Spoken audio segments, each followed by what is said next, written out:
Bonjour, dans le chapitre 10 du livre Repères, je parle de Obed-Édom, le père béni. Quand la présence de Dieu revient dans ta maison, tout change. Et c'est un petit peu l'histoire de Obed-Édom. Obed-Édom, c'est un nom qu'on ne prononce pas souvent. Et pourtant, c'est vraiment une histoire magnifique d'un homme simple, d'un père ordinaire qui a vu la gloire de Dieu, la bénédiction de Dieu transformer sa maison. Pas parce qu'il l'a mérité, mais parce qu'il l'a accueilli. Il n'était pas roi, ni prophète, ni guerrier, il était juste un homme prêt à ouvrir sa porte à la présence de Dieu. Et cette simple décision a tout changé. Ce chapitre est pour toi qui désires voir ta maison bénie. Et je crois qu'on aspire tous à être bénis par Dieu. En fait, on réalise en lisant euh, l'histoire de Obed-Edom qu'on n'est pas béni par la chance, mais par la présence. La première pensée que je développe dans ce chapitre, c'est que quand la présence de Dieu s'invite chez toi, eh bien tout change. À cette époque, l'Arche de l'Alliance, était le symbole de la gloire de Dieu, de la présence effective de Dieu quelque part, elle devait être ramenée en fait à Jérusalem. Mais sur le chemin, un homme nommé Uza va toucher l'Arche, il a tenté de la rattraper, et il l'a fait de manière irrévérencieuse, et il va mourir sur le coup. Histoire terrible. Et David, qui pilote l'expédition, le roi David est terrifié de laisser cette arche dans sa maison, il a d'un seul coup peur de ce qui pourrait arriver. Et il va, décider, il va proposer, il va amener l'arche jusque chez Obed-Édom. Il est écrit ceci dans 2 Samuel 6, verset 11 : L'arche de l'Éternel resta 3 mois dans la maison de Obed-Édom, et l'Éternel bénit Obed-Édom et toute sa maison. 3 mois seulement, mais 3 mois de présence ont suffi pour changer toute l'atmosphère entière dans la maison. En fait, ce qui est magnifique, c'est que Obed-Edom n'était pas un homme parfait. Et ça nous dit que je n'ai pas besoin d'être parfait pour accueillir Dieu. J'ai juste besoin d'être disponible. Quand sa présence entre, les choses commencent à bouger. Les querelles se taisent, la paix s'installe et les cœurs se réconcilient. La bénédiction ne vient pas avec des efforts, elle vient avec la présence de Dieu. La deuxième pensée contenue dans ce chapitre, c'est que la bénédiction commence toujours dans la maison. Dieu n'a pas d'abord béni le travail de Obed-Edom, ni ses champs, ni ses finances. La Bible dit que l'Éternel bénit Obed-Édom et toute sa maison. Autrement dit, la bénédiction a commencé par quelqu'un, par un être humain, par un père, par un foyer. Avant de bénir ce qui était fait, Dieu bénit qui tu es et ceux avec qui tu vis. La maison de Obed-Édom est devenue en fait un sanctuaire. Encore une fois, pas un lieu parfait, mais un lieu habité. Et c'est ça la vraie bénédiction. C'est pas un lieu parfait, mais un lieu habité. C'est la différence entre les photos et la vraie vie. La paix des relations, la joie dans les regards, la présence dans les murs. Le plus grand signe de bénédiction, ce n'est pas ton compte en banque, mais c'est ton atmosphère familiale. Mon frère, la bénédiction de Dieu n'est pas magique. Elle se manifeste là où sa présence est honorée. Alors pour ça, prie, adore, bénis, parle, vis dans ta maison et tu verras ce que Dieu peut faire en 3 mois de présence active. C'est tout un beau programme.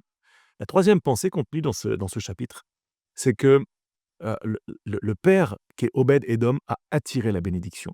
Pourquoi est-ce que Dieu a choisi Obed-Édom finalement? Heu, à travers David, c'est le choix de Dieu, l'autorité de Dieu, c'est la volonté de Dieu qui s'est accomplie. Eh bien, Obed-Édom a été choisi parce qu'il était prêt. Il n'a pas reculé devant, la possibilité. Il n'a pas reculé devant la peur. Il n'a pas dit : « Ouh là là, l'arche est dangereuse, je ne veux pas qu'elle rentre chez moi ». Il a dit : « Mais si c'est la présence de Dieu, alors ma maison l'accueillera ». Il a accepté finalement d'accueillir tout ce que Dieu pouvait lui amener dans sa maison. Et c'est ça le cœur d'un père, le cœur spirituel. C'est ce à quoi nous sommes appelés en tant que père. Un homme qui ouvre sa maison à Dieu avant tout le reste. Quand d'autres fuient la responsabilité, quand d'autres en ont peur, lui se tient debout et dit : « Oui, entre ». Et ce choix de foi a changé la destinée de sa famille. Le Père béni, c'est celui qui ne cherche pas la bénédiction, mais le Dieu de la bénédiction. Ne cours pas après les miracles, cours après la présence. Quand Dieu est là, les miracles le suivent. La quatrième pensée de ce chapitre, c'est que la bénédiction attire aussi la jalousie. Parce que tu te doutes bien que quand David apprend que Obed-Édom est béni, eh bien, il décide de faire revenir l'arche à Jérusalem. Il veut revenir au plan initial. Et la bénédiction dérange toujours ceux qui ne comprennent pas sa source. Obed-Édom ne s'est pas vexé. Il n'a pas dit : « Ils m'ont pris ma bénédiction ». Non, il a suivi la présence. Euh, 1 Chronique 15, verset 24 dit ceci: Quand l'arche partit pour Jérusalem, Obed-Édom partit avec elle. Et ça, c'est la marque d'un homme mature qui a compris quelque chose. Il a compris que la bénédiction n'est pas attachée à un lieu, la bénédiction est attachée à une présence. Et il va devenir un des gardiens du temple, là où était l'arche. Parce que le Père béni ne garde pas la gloire pour lui, mais il va servir la gloire de Dieu. Le Père qui sert la présence voit la bénédiction le suivre partout. La 5e pensée dans ce chapitre, c'est que la bénédiction va devenir générationnelle. Ce qui est beau, certains des fois se disent, mais c'est fou, alors sa maison finalement a été privée de la bénédiction de Dieu. Pas du tout. La bénédiction de Obed-Édom ne s'est pas arrêtée à lui. Ses fils, ses petits-fils, tous ont servi dans le temple, tous ont poursuivi cette présence. Ils sont devenus des portiers, des chantres, des gardiens de l'arche et de la présence de Dieu. 1 Chronique 26, verset 8 nous dit que tous ceux de Obed-Édom, c'est-à-dire sa famille et ses fils, étaient au nombre de 70 hommes vaillants, capables pour le service. La présence qu'il a accueillie chez lui pendant 3 mois a produit une génération de serviteurs, et ce qu'il a vécu en 3 mois a marqué ses descendants pour des siècles. Le Père béni ne laisse pas une maison pleine d'objets, il laisse une maison pleine de présence, de la présence de Dieu. Retiens ceci: si tu veux bénir ta descendance, invite Dieu dans ton quotidien, dans ton foyer. Tes enfants n'hériteront peut-être pas d'argent, de maison, de voiture ou que sais-je, mais ils peuvent hériter de ton atmosphère spirituelle, de la bénédiction qu'il y a dans ta maison.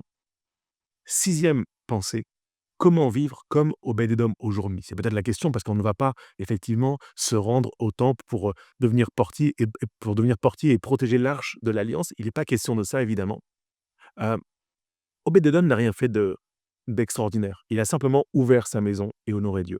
Et je pense que nous pouvons faire la même chose aujourd'hui. C'est peut-être même plus facile pour nous que ça l'était pour Obed-Édom à l'époque. Faisons de nos maisons des lieux de prière. Parlons de la bénédiction au lieu de la malédiction. Réalisons qu'il est plus important de poursuivre le Dieu de la bénédiction que la bénédiction. Remercions Dieu, même dans des choses très simples au quotidien, et enseignons nos enfants à reconnaître Dieu, la bénédiction de Dieu, la présence de Dieu dans la maison.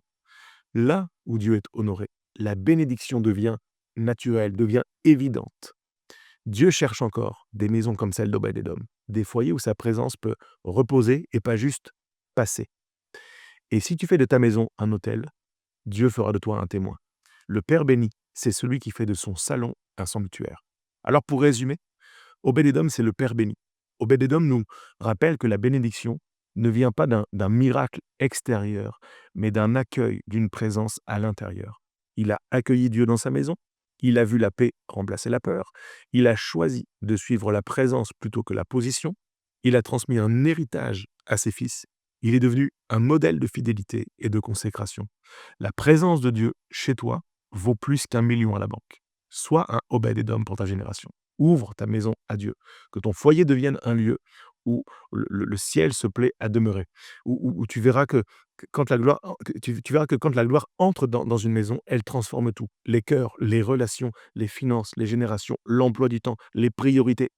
La vraie bénédiction, ce n'est pas ce que Dieu te donne, c'est ce qu'il devient chez toi. Alors, pour en savoir plus, je t'invite à lire l'intégralité du livre Repères que tu trouveras sur le site jérémypoulet.com.